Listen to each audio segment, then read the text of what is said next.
All right, quick solo pod breaking down the latest on the Duncan Robinson injury news that just came down. Surprising stuff. We'll get into what exactly happened, where the Heat go from here, and how this impacts the Heat going into the trade deadline. I'm Wes Goldberg. This is Locked On Heat. Thank you for tuning in. You could find the podcast on YouTube, wherever you get your podcasts for the audio-only version. And then we will be back later tonight, me and my co-host David Ramil, for a recap of tonight's game against the Lakers in Los Angeles. But again, quick sort of emergency pod breaking down the Duncan Robinson stuff. So here's what happened, okay? Apparently suffered a injury to his middle finger on his right hand on November 18th in Washington.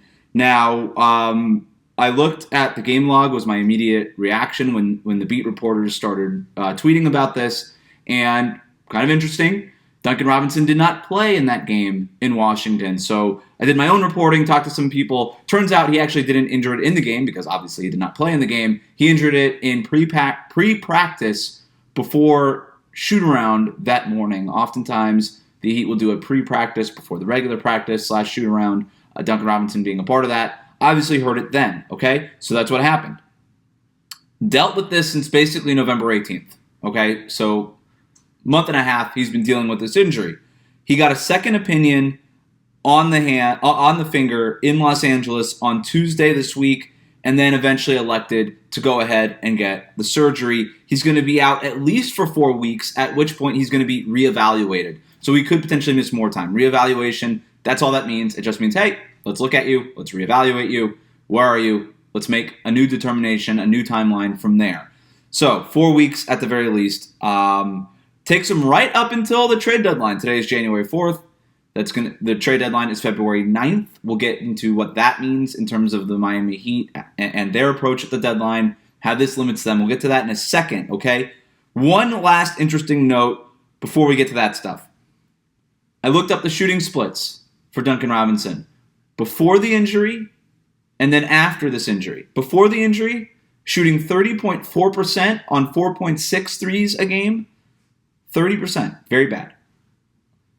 Since the injury, 35.7% on 5.4 three-point attempts per game. So he's actually shot better since dealing with this injury on the middle finger of his shooting hand.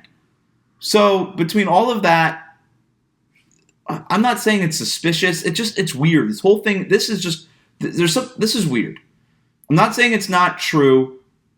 I'm just saying it's weird. To not actually play in that game and to injure it in a pre-practice where you're not really going through a whole lot. That's more sort of walk through what the game plan is against the Wizards, that kind of thing. I'm not saying it's impossible. Guys get injured in shoot-arounds and practices all the time.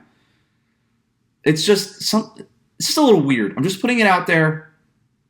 I'm going to do more digging. I'm going to do more reporting on this, but we're reacting about 20 minutes after this stuff came down. So something's just a little weird with it. All right. Anyway, what do the Heat do now? Okay. Number one, this is tough. Duncan Robinson has actually been playing pretty well lately. This is a team that's already depleted in terms of its bench, right? At least the starting unit is mostly back. Caleb Martin's got some knee things that have been troubling him. But the starting unit, Jimmy Butler doesn't play second nights of back-to-backs. Whatever. Starting unit seems to be as healthy as it's been all season long. The bench now has Victor Oladipo. He's been playing really well lately. But Duncan Robinson's been a good part of that bench too. Over the last 10 games, Duncan Robinson actually has the third best percentage among Miami's volume three-point shooters. Tyler Herro and Kyle Lowry are the only ones in front of him. He's been shooting 36.1% over the last 10 games. The Heat have won 8 of those games. 8 of the last 11, I'm sorry, but most of those games.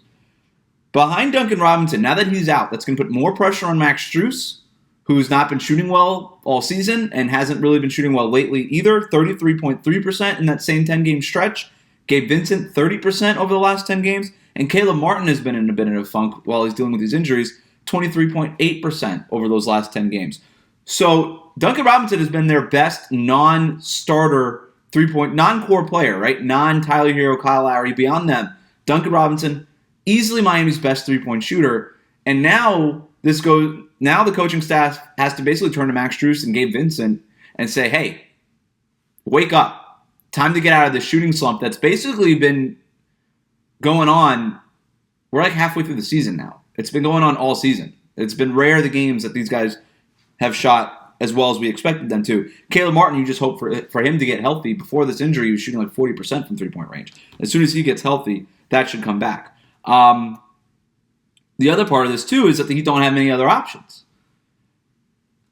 Now that Duncan Robinson is hurt for at least another month, and Nikola Jovic just reported that he's going to be out with a back injury for another month, and then Omer Yurtseven, he has not played all year. The reporting around the Yurtseven stuff indicates that he's going to be out for at least another month. So you've got no Jovic, no Duncan for another month. At least another 4 weeks, okay? Dwayne Dedmon upgraded to questionable for tonight's game against the Lakers, but he's basically day-to-day at this point with what he's been dealing with.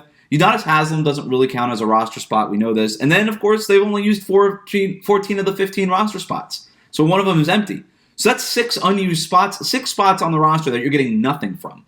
So that means you're relying on the 9 rostered players and then the 2 guys who are on two-way contracts, Orlando Robinson, who's been good, and then Jamal Cain, who's been whatever. Like, Jamal Cain's not really bringing anything to the table in terms of three-point shooting.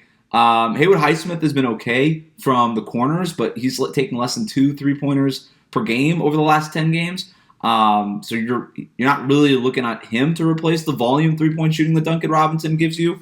So again, it just goes back onto Max Strus and Gabe Vincent and then hoping Caleb Martin gets healthy. And then, of course, you could just ask Kyle Lowry and Tyler Herro, just be like, you know what, take 10 threes a game, each of you. They can do more also. But the Heat need to keep that three-point shooting rate up. It's been a struggle all season. No Duncan Robinson. As much as he's struggled at times, he's actually been coming on lately. Obviously, the finger did not impact his shooting because, like I said, he's actually been better since the injury than he was before the injury. But maybe it was just a pain thing. I don't know. Again, I'm sure we'll get more details. All right, the Heat at the trade deadline. This is going to make things a lot more difficult. It has not been a secret that they have been open to trading Duncan Robinson. He's making almost $17 million this year. He's under contract for 3 more years after this one. It's a tough contract. It was, as one scout already told me, one of the hardest contracts in the NBA to trade already. So now that the fact that he's hurt until basically right up until the trade deadline, at which point he'll only be reevaluated. He might not play again until after the trade deadline. That's very much a possibility here. So it doesn't make him impossible to trade. There's no rules barring trading an injured player, but what team is going to trade for an injured player, right? Like, you don't know what he's going to look like when he comes back. Any team trying to trade for Duncan Robinson now, nobody's trading for Duncan Robinson saying, you know what, we really like the way, we really want to lock this guy up long term. You know, that's sort of the issue is the contract. If you're trading for Duncan Robinson, you're basically holding your nose and saying, hey, we need some three-point shooting right now for a playoff run. And we'll just deal with the contract later on, right? You're not buying low on Duncan Robinson hoping that the investment pays off later. No team wants this contract right now. So this doesn't make it impossible to trade him, but it makes it much more difficult. So understanding, let's just say Duncan Robinson's off the table, right? And by the way, for what it's worth, I didn't think the Heat were trading Duncan Robinson before the deadline anyway. I just thought that the contract was too hard to move and that it was something that they would have to revisit in the offseason. But it's at least worth discussing. You take Duncan Robinson off the table in a trade, that takes the Heat out of the running for all the popular names that we've been talking about. John Collins, Miles Turner, Nikola Vucevic, Fred VanVleet, who's been mentioned in rumors lately. Heck, you weren't ever gonna. I don't know that you were ever gonna trade him for Davis Bertans or if that excites anybody. But now that deal that some people thought was just sort of sitting there if the Heat wanted to do it, now that's not there because the Mavericks, their window's now. They're not trading Davis Bertans for Duncan Robinson. I don't think if Duncan Robinson's hurt. So you're out on all those guys.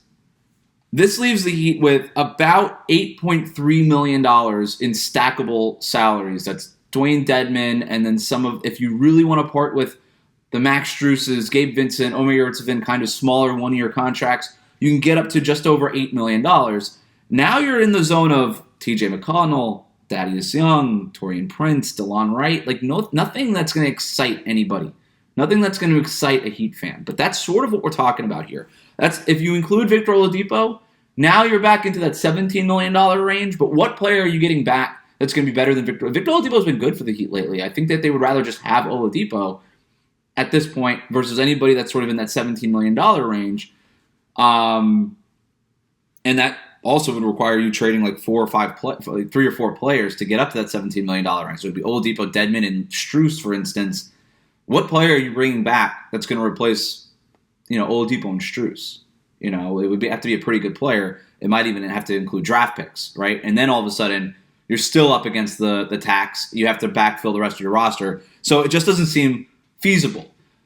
The only move that the Heat really have to make a big swing before the deadline is trading Kyle Lowry. That's something that David and I discussed on 5 Burning Questions on Wednesday morning's show. You can find that. We'll actually have a link on that on YouTube. I'm sure in one of the cards or something that pop up on your screen. You can find that also in your podcast feed. So the Kyle Lowry thing, that's the big splashy thing. But that was going to be there regardless of whether or not they were going to trade Duncan Robinson. So it's not really relevant to the Duncan Robinson conversation part of this. So that's where the Heat are at. Near term, they have to find somebody to replace Duncan Robinson's shooting. Max Strus, Gabe Vincent, all eyes are on you. Now is the time to snap out of the shooting slump tonight against the Lakers in Los Angeles and going forward. Long term, Duncan Robinson probably under contract, even though that was probably the case already, almost more certainly going to be under contract with the Heat for the rest of the season at the very least. That'll do it. Just had a quick emergency podcast breaking down the Duncan Robinson stuff. Check us out on YouTube. Subscribe wherever it is that you get your podcasts. Also subscribe on YouTube. Ring the bell to get notified. As soon as our post-game show goes up, you will be notified as long as you ring the bell. Like I said, we'll be back here tonight with a recap of the Heat's game against the Lakers in Los Angeles. And if you're not subscribed already, please do so wherever you get the show. Thanks.